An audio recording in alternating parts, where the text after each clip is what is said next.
झारखंड में जयराम महतो की कैची ने भाजपा आजसू की लूटियां डुबो दी।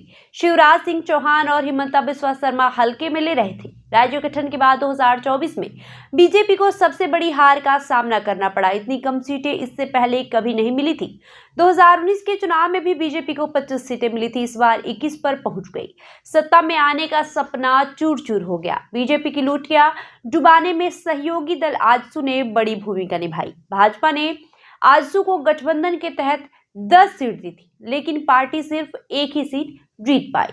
मांडू में आजसू की इकलौते निर्मम महतो किसी तरह 231 वोट से जीत सके। पार्टी सुप्रीमो सुदेश महतो सिल्ली से खुद हार गए।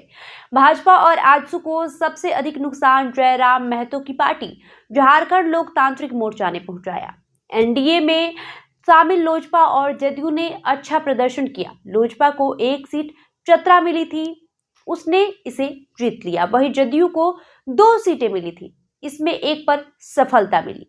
इन दोनों दलों का प्रदर्शन ठीक कहा जा सकता है। आजसू को सबसे अधिक नुकसान उठाना पड़ा। इसके पीछे जयराम महतो की पार्टी रही। जयराम महतो की पार्टी ने आजसू के वजूद को खतरे में डाल दिया। 2019 के विधानसभा चुनाव में बीजेपी ने आजसू के साथ गठबंधन नहीं किया था, फिर भी बीजेपी 25 पर जीत हासिल की थी। आजसू को 2 सीटें मिली थी। तब यह कहा गया था कि भाजपा ने आजसू के साथ गठबंधन नहीं किया, इसलिए हार हो गई और भाजपा सत्ता से बाहर हो गई।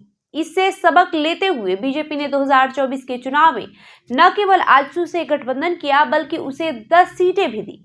फिर भी परिणाम अनुकूल नहीं रहा। झारखंड में भाजपा ने चुनाव जीतने के लिए कई प्रयास और प्रयोग किए, लेकिन सारे विफल रहे। झामुमो के कई बड़े नेताओं को तोड़कर पार्टी में शामिल कराया।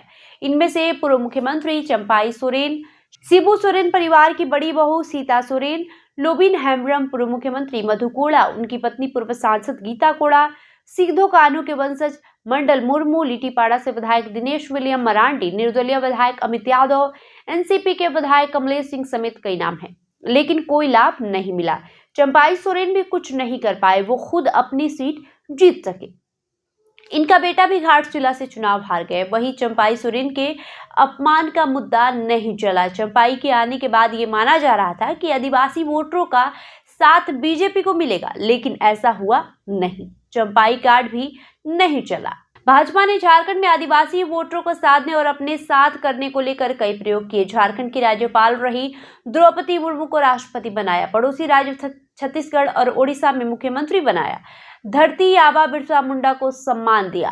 पीएम मोदी उनके गांव गए, उनके नाम पर कई योजनाएं शुरू की। 150वीं जयंती पर पूरे देश में जनजातीय गौरव दिवस मनाया जा रहा है। आदिवासियों के विकास के लिए झारखंड से ही पीएम मोदी ने कई योजनाएं शुरू की। चुनाव अभियान के दौरान बीजेपी आदिवासी समाज के विकास के लिए किए गए काम को खूब प्रचारित किया, लेकिन कोई लाभ नहीं हुआ। आदिवासी वोटरों पर इन सब प्रयासों का कोई असर नहीं हुआ। अब ये तो साफ हो गया है कि आदिवासियों ने हेमंत सोरेन को अपना नेता मान लिया है।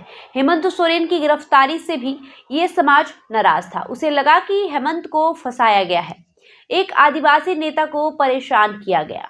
चुनाव के दौरान पीएम मोदी ने चाईबासा और गुमला में सभी जुगत से आदिवासी वोटरों को साधने की कोशिश की, मगर कोई सफलता नहीं मिली। बीजेपी ने आदिवासी नेता बाबूलाल मरांडी को प्रदेश अध्यक्ष बनाया। सारे प्रयास किया, लेकिन सब फेल हो गए। आदिवासी इलाके में ईसाई मिशनरियों और मुस्लिम गठजोड़ ने बीजेपी को हराने में महत्वपूर्ण भूमिका निभाई। हेमंत सोरेन की मुफ्त की योजनाओं ने बड़ी रोल अदा किया। इंडिया को जीत दिला दी और एनडीए देखते रह गया। बहरहाल आपका इस वीडियो पे क्या राय है, हमें कमेंट करके जरूर बताएं। धन्यवाद।